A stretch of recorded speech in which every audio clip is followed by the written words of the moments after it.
إن الله وملائكته يصلون على النبي يا أيها الذين آمنوا صلوا عليه وسلموا تسليما.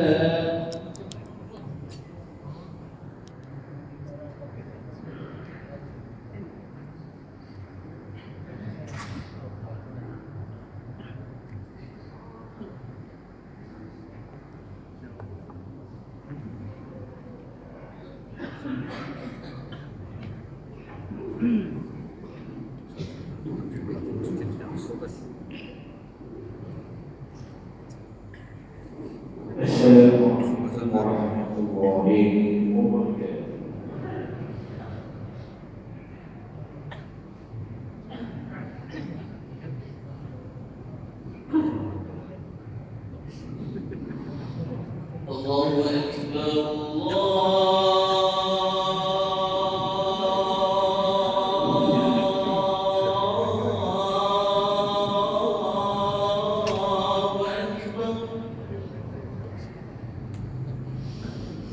الله أكبر الله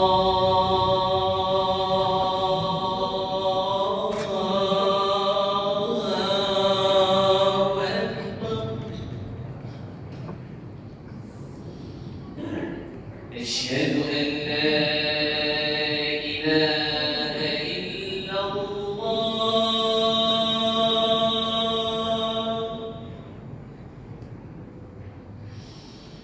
أشهد أن لا إله إلا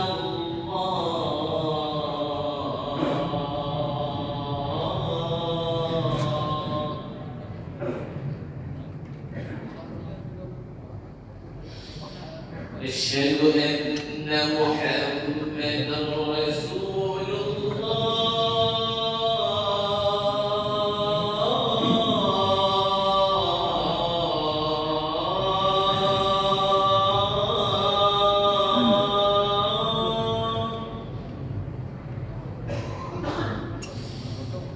أشهد أن محمدًا رسول الله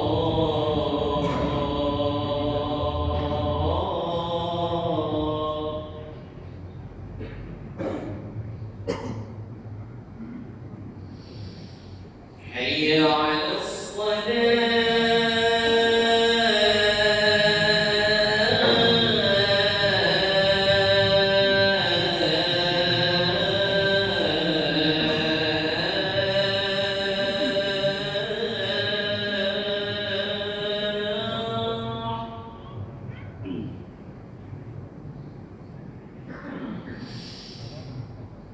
حي على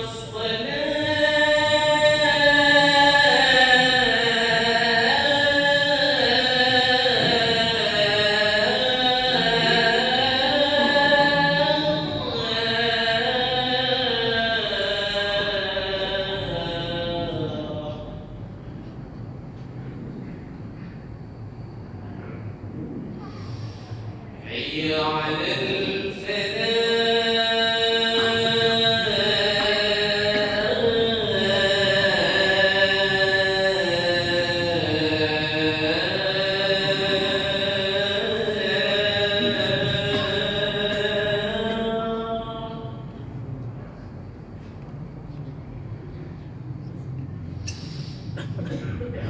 حي على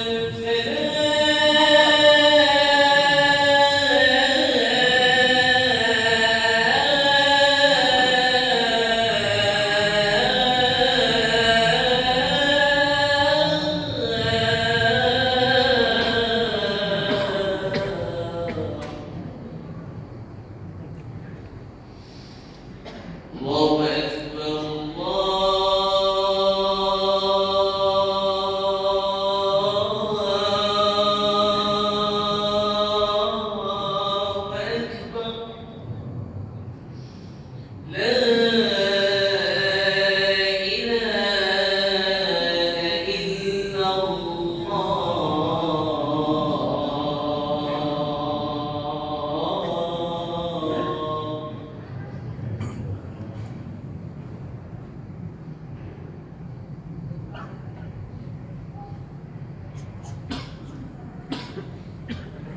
الحمد لله القائل واتقوا يوما ترجعون فيه إلى الله ثم توفى كل نفس ما كسبت وهم لا يظلمون أشهد أن لا إله إلا الله وحده لا شريك له وأشهد أن سيدنا محمدا عبده ورسوله اللهم صل وسلم وبارك على حبيبنا وشفيعنا محمد أشرف الأنبياء والمرسلين وعلى آله وصحبه أجمعين والتابعين لهم بإحسان إلى يوم الدين. أما بعد أيها المسلمون أوصيكم وإياي بتقوى الله.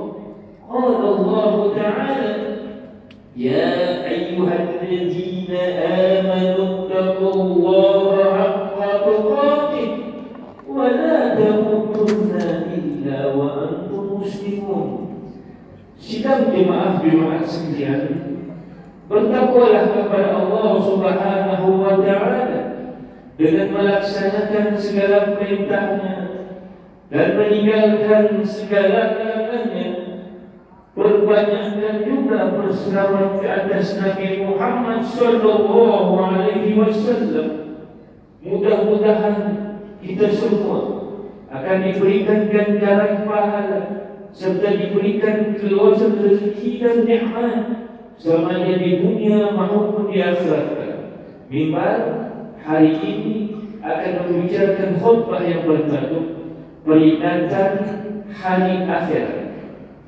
Sidang jemaah yang dirahmati Allah Subhanahu wa Ta'ala, hari akhirat adalah suatu yang pasti. Mempercayainya merupakan rukun bagi mereka yang beriman kepada Allah Subhanahu wa Ta'ala dan para rasulnya.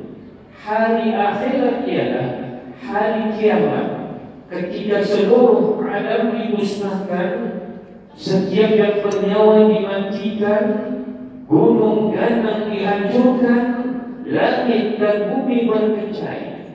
Pada hari tersebut tiada yang kekal melainkan zat Allah yang Maha Esa. Semua makhluk ketika itu akan dibangkitkan dan dihimpunkan di padang mahsyar.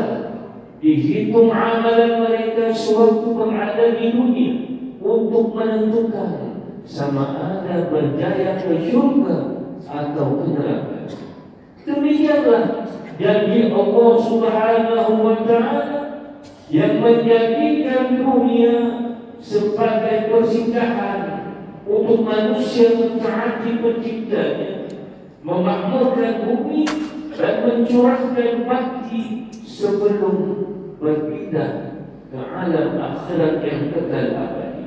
Inilah akidah Islam yang indah, menawarkan kepercayaan yang mudah difahami, menyenangkan manusia bahawa hidup mempunyai tujuan dan setiap perbuatan akan diadili dan diberikan balasan pada hari akhirat. Terdapat banyak ayat Al-Quran mengenai hari akhirat dan suruhan Allah Subhanahu wa Ta'ala untuk umat mempersiapkan diri sebelum kedatangannya. Antaranya ayat 281 surah Al-Baqarah yang khatib bacakan pada awal khutbah. A'udzubillahi minasyaitonir rajim. Wattaqu yawman turja'una fihi ila Allah thumma tuwaffa kullu nafsin ma kasabat wa hum la yuzlamun. Bermaksud, dan takutlah diri kamu huru-hara hari akhirat yang padanya kamu semua akan dikembalikan kepada Allah. Kemudian setiap orang akan disempurnakan oleh Allah balasan mengikut apa-apa yang telah dilakukannya dan mereka tidak dizalimi. Saudara muslimin yang berbahagia, melalui ayat ini terdapat 3 perkara utama yang perlu kita berikan tumpuan. Pertama, peringatan takwa terhadap hari akhirat. Takwa terhadap hari akhirat bermaksud mengambil perhatian, berjaga-jaga dan berhati-hati sebelum kedatangannya dengan melakukan persiapan diri bagi menghadapi. Menurut tafsir Tahrir wa Tanwir, kunci untuk selamat dari huru hara hari akhirat adalah dengan menjaga semua dalam Allah Subhanahu wa Ta'ala dan melakukan segala perintah yang diwajibkan, di samping memperbanyakkan amal soleh.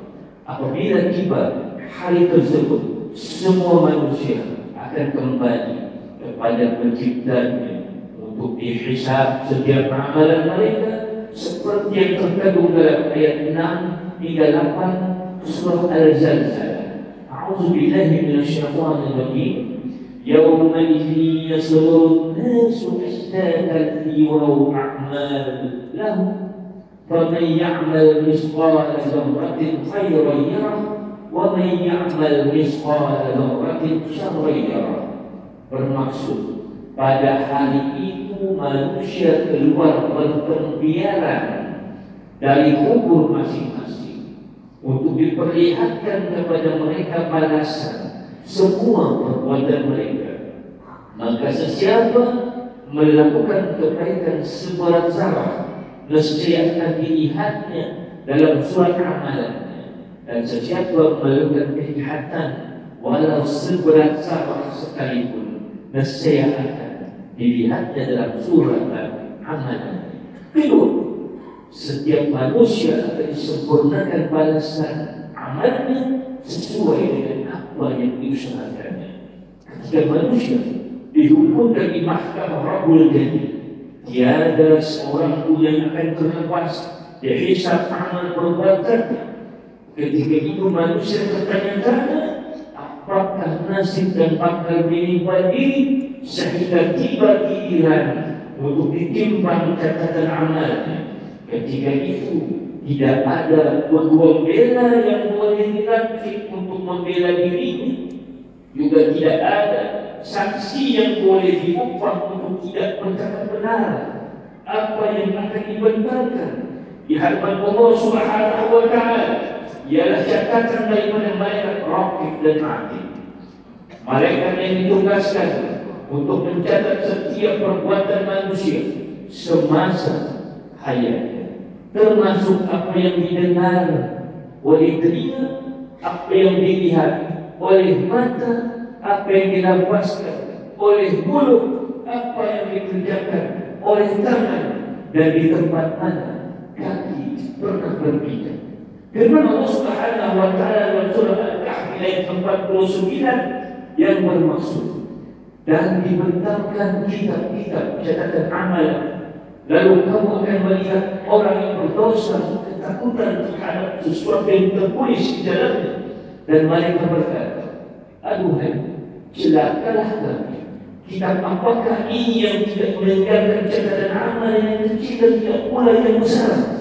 Mereka dia mencatat semua, dan mereka mendapat apa-apa yang telah dilakukan mereka ada tertulis di dalam. Dan ingatlah, Tuhan kamu tidak menzalimi seorang pun. Beruntunglah orang-orang yang bertimbangan amal kebaikannya. Gembiralah mereka yang ketika dunia sempurna solat 5 waktu, yang menunaikan zakat, yang gemar meringankan beban orang dalam kesusahan, bersedekah, berbakti kepada kedua orang tua, mengeratkan silaturahim, melakukan segala sunnah dan meninggalkan segala larangan Allah Subhanahu wa Ta'ala, memenuhi janji-janjinya, serta menyempurnakan amal yang dipertanggungjawabkan sama ada untuk dirinya maupun kepada orang lain. Ketika manusia dihisab, tidak ada seorang pun yang dizalimi. Hitungan Allah Subhanahu wa Ta'ala adalah hitungan yang maha adil, namun rahmat Allah Subhanahu wa Ta'ala yang maha luas dengan sifat maha pemurah dan maha penyayang menjadikan kebaikan berupa berupaya memadam keburukan seperti firman dalam surah Hud ayat 114. A'udzubillahi minasyaitonirrajim.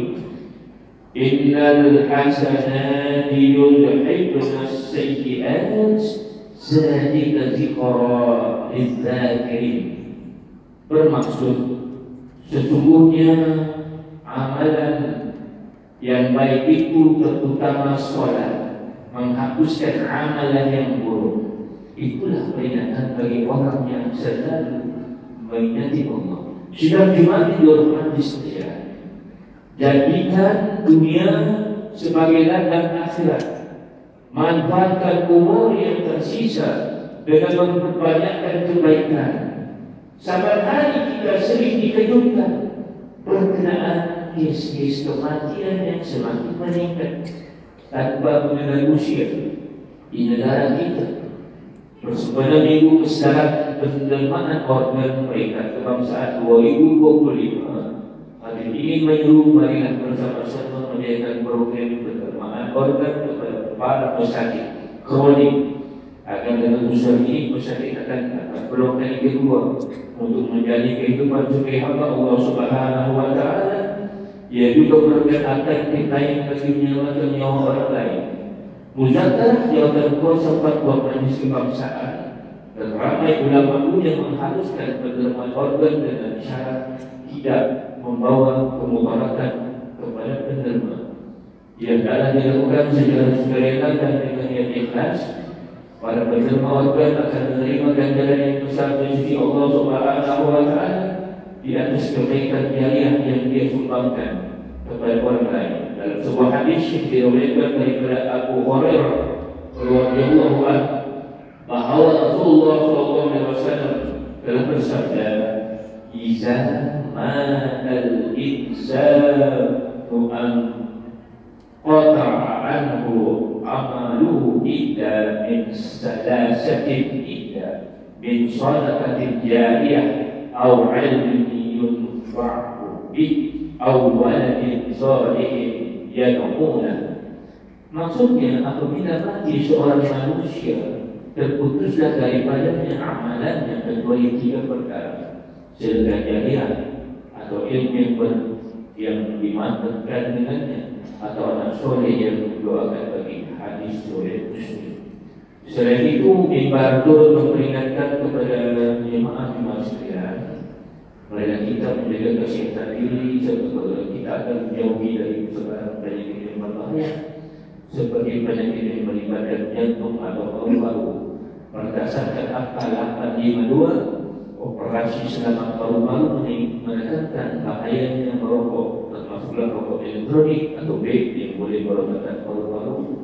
Supaya kita dapat menjaga anugerah Allah ini dengan menjauhi segala kemudaratan terhadap diri sendiri serta menjaga contoh yang baik kepada ahli keluarga dan masyarakat. Bagi menimbul khutbah hari ini, mimbar sekali lagi menyeraikan kepada peringatan pertama, hari kiamat adalah benar dan umat Islam wajib beriman dengannya, serta itu untuk membuat persiapan diri. Kedua, perbanyakkan amal soleh, jauhi amalan syirik dan tinggalkan maksiat, sentiasa beristighfar, membaca Quran dan bersolat sunat taubat setiap hari agar pemikiran kita sentiasa dalam keadaan bersih daripada dosa dan dosa. Ketiga, sentiasa memohon maaf dan bersifat pemaaf, menjadi hubungan silaturahim dari manusia yang bermanfaat pada diri dan masyarakat.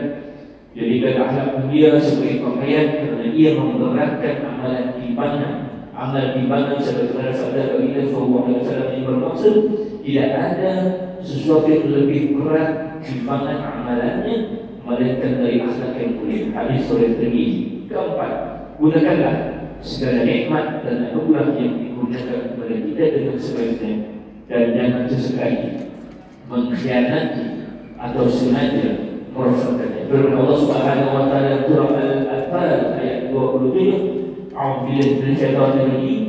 Ya ayyuhalladzina amanu la takhunu Allah war rasul wa takhunu amanatikum wa antum ta'lamun. Maksudnya, wahai orang-orang yang beriman, jangan kamu mengkhianati amanah Allah dan Rasulnya dan janganlah kamu mengkhianati amanah-amanah kamu sedang kamu mengetahui amanah itu. Barakallahu li wa lakum fil Qur'anil azim wa nafa'ani wa iyyakum bima fihi minal ayati wal dzikril hakim. Fataqabbal minkum tilawatan innahu sami'un 'alim. أقول قولي هذا وأستغفر الله العظيم لي ولكم ولسائر المسلمين والمسلمات والمؤمنين والمؤمنات فاستغفروه إنه هو الغفور الرحيم. آمين آمين يا موفق الضائعين وفقنا لطاعتك أجمعين واتب علينا وعلى المسلمين واغفر ذنوبنا من يقول واستغفر الله العظيم استغفر الله.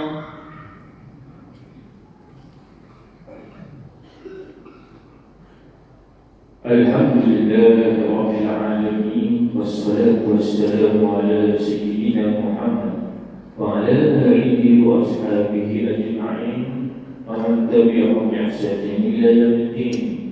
أشهد أن لا إله إلا الله وحده لا شريك له وأشهد أن سيدنا محمدا عبده ورسوله. أما بعد فيا عباد الله اتقوا الله حق تقاته واعلموا أن الله أمركم بأمر عظيم أمركم بالصلاة والتسليم على النبي الكريم. فقال الله تعالى إن الله وملائكته يصلون على النبي يا أيها الذين آمنوا صلوا عليه وسلموا تسليما. اللهم صل على سيدنا محمد وعلى سيدنا محمد كما صليت على سيدنا إبراهيم وعلى سيدنا إبراهيم وبارك على سيدنا محمد وعلى سيدنا محمد كما باركت على سيدنا إبراهيم وعلى سيدنا إبراهيم في العالمين إنك حميد مجيد. آمين يا رب العالمين. اللهم اغفر للمسلمين والمسلمات والمؤمنين والمؤمنات الأحياء منهم والأموات. اللهم أنزل الرحمة والبركة والهداية والسلامة والسكينة والسعادة الدائمة على مالكنا وأبويا محمد سيد ونفقه بكل أكم وكذلك على فحمد العيش الأعلى ومن ينفقك بكل بسابة وأجل لهم معاجيب الجزاء وسائر بلاد المسلمين أمنة مطمئنة إنك غفور رحيم. اللهم ارفع عنا البلاء والوباء والفحشاء والمنكر والمحن والفتن ما ظهر منها وما بطن من بلدنا هذا خاصة ومن بلاد المسلمين عامة إنك على كل شيء قدير. يا الله selamatkanlah saudara kami yang dizalimi di barakat Palestin. Kasihani dan limpahkan rahmat-Mu ke atas mereka. Ya Allah, naungilah kehidupan Nabi dan juga negara kami. Hiasilah diri kami dengan siap terpuji dan berikut dari sepanjang ini. Jadikanlah kami dan keturunan kami orang yang istiqamah mendirikan sholat secara berjemaah, menunaikan zakat, berpuasa dalam bulan Ramadan, mengerjakan ibadah haji, mewakafkan harta dan berinfak pada jalan yang Engkau ridai. Resmi hanya kepada Allah ya Allah. Tempat kami mengadu dan mempertolongan. Rabbana atina fid dunya hasanah wa fil akhirati hasanah wa qina adzaban nar. Ibadallah, inna Allah ya'muru bil 'adli wal ihsan wa ita'i dhil qurba wa yanha 'anil fahsya'i wal munkar ya'idukum la'allakum tadhakkarun. Wadhkurullaha yadhkurkum washkuruhu 'ala ni'amihi yazidkum was'aluhu min fadlihi yu'tikum ولا يذكر الله أكبر والله يعلم ما تصنعون.